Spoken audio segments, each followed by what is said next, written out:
Скажите, а что будет, если в Северной Корее выйти на улицу и сказать: мне не нравится политика Ким Чен Ына? Это все, это самоубийство.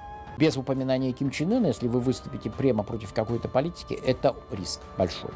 А прямое выступление против и Ким Чен Ына, и любого члена правящегося клана Кимов — это самоубийство, конечно. Ким Чен Ын толковый, прагматичный, очень жестокий человек. Он может поужинать с человеком, пожелать ему спокойной ночи, набрать телефон начальника своей охраны и приказать застрелить этого человека у выхода из здания.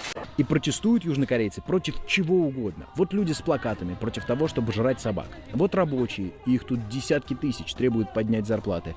Вот таксисты вышли против приложения типа Uber. Массовые протесты в 2016 и 2017 году против президента Южной Кореи Пак Кин Хе привели к ее отставке. Если университет уволил преподавателя, а студентам он нравится, они тоже имеют Выходят на право. протест. Да. Их не наказывают за это. Наоборот, это их право. Как круто, а? Для нас это дико, правда. Ну, студенты платят большие деньги за свое образование. Они являются, можно сказать, клиентами, поэтому их мнение уважают.